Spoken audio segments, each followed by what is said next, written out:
Throughout the years that I've been off-roading and adventuring, there's always been one lesson that I've had to learn the hard way many times over. Things break. Now, regular maintenance is vital to any motorist, but as off-road enthusiasts, the stresses and the environments that we put our vehicles in means that we have to pay a little closer attention than most drivers. Now, I get it, nobody has a crystal ball, and sometimes things just happen on the trail. But after all the trail repairs and all the situations that I found myself in, I'm now very confident that most of them could have been avoided with some pretty basic maintenance and a thorough inspection before hitting the dirt. So that's why I put together this checklist of the top 10 parts and components that you're gonna wanna check on your 4x4 truck or SUV before your next trip so that you can spend more time enjoying it and less time dealing with the damage.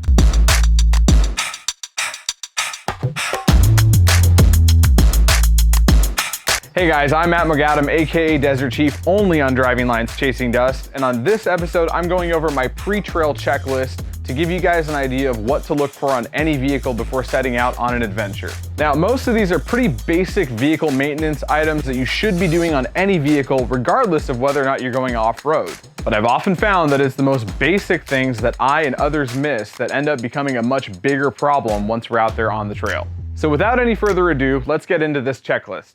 The first item on the list is your tires. Now, the reason I put tires at the top of the list is because they're often one of the most common failure points when you're out there on the trail. First, you want to look for any of the obvious signs of an impending tire failure, like any kind of slices in the sidewall, deep cuts in the tread, any kind of punctures or repairs you've made in the past that may be having problems now. You want to look to see if the tires are in good shape in terms of how old they are. Typically, you don't want tires that are dry rotted, so you want to look to see if there's any cracks in them.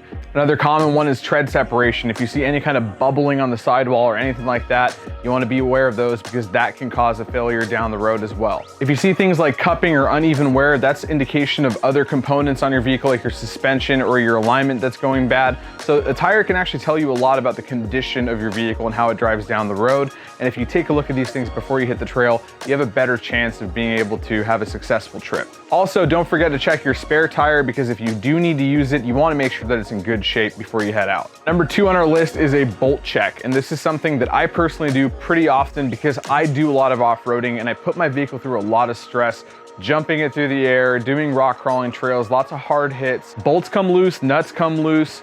Things will just start to shake themselves apart sometimes. So there's a lot that you can do to check and look underneath your vehicle for all those vital components of your drivetrain, your suspension, your steering, and all those things that are attached to your vehicle, and just make sure everything's nice and tight. I typically like to go through the manufacturer's torque specs when it comes to my suspension, steering, and things like that. And of course, you can't check all the nuts and bolts on your vehicle, but definitely want to put an eye on some of the more important things that take a lot of abuse when you're out there on the trail. I got a pro tip for you guys. If you're checking your hardware often like I am, get yourself a tube of this torque seal. And what this is basically just some goopy material. It's bright orange. What I'll do is I'll go through and I'll tighten everything down and torque it to spec. Then I'll apply a line of this to the hardware and the surrounding components. And that way it dries on there and you can actually visually see next time you go to check your bolts if anything has moved. It makes it a lot easier. It makes torque checking and bolt checking much faster for me. I just kind of quickly glance over there and I'll look at my suspension or my steering components or any of that stuff. And I can see if the line hasn't moved on this, that means the bolts and nuts have stayed put, and then you can go on your way. Number 3 is another basic maintenance component. It's just checking your fluids. And I don't just mean the stuff underneath the hood, but your vehicle has a lot of fluids in it, especially in 4x4s. Obviously, you have all the stuff under the hood. You've got your coolant, you've got your engine oil, you've got your windshield wiper reservoir. But there's also some things underneath your vehicle that you should be checking, especially if you're using 4-wheel drive quite often like I am. Your front differential gear oil, your transfer case gear oil, your rear differential gear oil. All those things are very vital components to your drivetrain and they should be checked quite often. I do check mine to make sure that the fluids are topped off, and I will change them at the correct intervals to make sure that I don't have a gear failure or something else like that out on the trail to get me stuck. Number 4 is to check for any kind of leaks underneath your vehicle. Now, obviously this goes kind of hand in hand with the fluids I just mentioned, but you want to just look around and see if there's any leaks around your engine, your transmission, some of your drivetrain components, or any of that stuff. And sometimes the leaks aren't bad enough to actually drip on the ground, but they are still losing fluids. So just visually inspect underneath your vehicle to see if there's any leaks coming from anywhere that can potentially be a problem for you out there later on. Number 5 is another easy one. Check your air filter. I can't tell you guys how dirty your air filter is gonna get just after one trail ride. You're just sucking up all that dust, all that silt, everything in there, and it can clog that thing up pretty quickly. If you're still using a paper filter, now's a good time to upgrade it to a serviceable filter. I don't recommend getting the oilable ones because that just attracts more dirt. However, you could just keep replacing those paper filters. Just make sure they're clean. It definitely helps your engine breathe better, which helps with MPGs and fuel consumption, which is a big deal if you're doing a lot of off-roading in places that don't have gas stations nearby. And number 6 on our list is something people overlook quite often, and that's looking for shock leaks. Most off-road vehicle shocks, whether they're stock or aftermarket, do have oil inside of them to help dampen the ride. And over time and with use, the seals that actually hold the oil inside the shock tend to degrade, or they go bad, or they dry out, and that can lead to a leaking shock. So one of the things I do before my trips is I'll take a look, visually inspect all 4 of the shocks on the vehicle, and just see if there's any residue on the outside or if there's any dust stuck to it. That's a pretty good indicator that you got a leaking shock, and it's a good time to either replace the shock or rebuild it if you have a rebuildable style aftermarket shock or coilover. Now, number 7 on our list is your brakes. Your brakes are a vital component to your vehicle, but they become much more important if you find yourself off-roading in very steep places that have cliffs and stuff like that. You want to make sure that your brakes are in tip-top shape. The first thing to do is check your brake fluid reservoir. We talked about fluids earlier, but just make sure that your fluids are topped off and that your brake fluid is up to the maximum line. But even deeper than that, look throughout the whole system. You want to check for any cracks or wear and tear on the brake lines themselves, especially those rubber lines, because they can dry out very quickly. Visually inspect your pads and rotors, because a lot of people tend to forget about that until they start to make noise or you find out that they're wearing down or something. I like to look at that stuff way in advance, make sure that everything on the brake caliper and the rotor itself is in good shape, so that when I'm out there, my brakes are working properly and that my brake pedal isn't very spongy, because that's just dangerous when you go off-roading like that. Now, number 8 on this list is the drive shaft and U-joints. This is something that I check quite often because I've actually had this fail before on the trail.